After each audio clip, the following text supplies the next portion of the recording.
चमकती रेत और सच्चाई की किरण।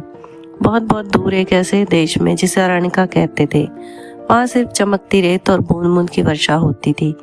इस देश की मिट्टी में जादू था। वह केवल सत्य बोलने वाले लोगों के लिए उपजाऊ होती थी। यदि कोई झूठ बोलता तो मिट्टी सूख जाती और अपनी चमक खो देती। अरण्यका के मध्य में एक छोटा सा गांव था जहाँ किरण नाम की 10 वर्ष की बालिका रहती थी। किरण के पास एक रहस्यमय बीज था जो उसे उसकी दादी ने दिया था। दादी ने कहा था, यह बीज अरण्यका के हृदय में छुपा हुआ जादू है।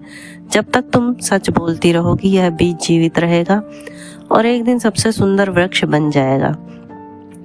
एक वर्ष अरण्यका में सूखा पड़ गया। रेत अपनी चमक खो चुकी थी। गांव के मुखिया ने यह घोषणा की कि जो कोई भी जल का नया स्रोत ढूंढ कर लाएगा उसे गांव का सबसे बड़ा सम्मान मिलेगा। 2 बलवान युवक वीर और धीर पानी की तलाश में निकल पड़े। वीर जल्द से जल्द सम्मान पाना चाहता था। उसने एक पुराना छोटा सा गीला तालाब देखा। ग्रामीणों को प्रसन्न करने के लिए उसने झूठ बोला कि उसने एक बहुत बड़े झरने का पता लगा लिया है। जैसे ही वीर ने झूठ बोला, उसके हाथ में छिपे हुए चमकती रेत के कण तुरंत काले पड़ गए। धीर ने पर्याप्त परिश्रम किया परंतु उसे कुछ नहीं मिला। वह वापस आया और ईमानदारी से बोला, मैंने पूरा वन छान मारा परंतु मुझे नया स्रोत नहीं मिला। जब उसने यह सत्य कहा तो उसके आसपास की सूखी रेत हल्की सी चमक उठी। किरण ने देखा कि गांव वाले धीर के झूठ पर विश्वास कर रहे हैं और उस पुराने तालाब की ओर दौड़ रहे हैं।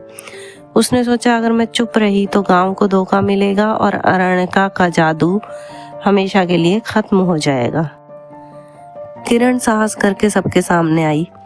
उसने अपना छोटा सा बीज हाथ में लिया और निश्चय के साथ बोली, वीर असत्य बोल रहा है। वह केवल एक पुराना तालाब है, नया झरना नहीं। जैसे ही किरण ने यह कड़वा सच सबके सामने रखा, अचानक एक तीव्र श्वेत प्रकाश चमका।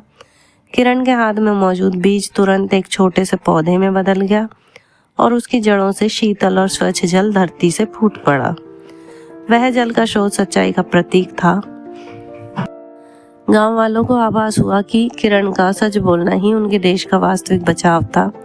वीर लज्जित हुआ और धीर ने किरण को उसकी ईमानदारी के लिए प्रणाम किया और सभी गांव वाले बहुत खुश हुए। ईमानदारी और सच्चाई में वह शक्ति होती है जो बड़े से बड़े जादू और कठिनाई को भी पराजित कर सकती है। असत्य आरंभ में सरल और अच्छा लगता है परंतु वह सदैव हानि पहुंचाता है।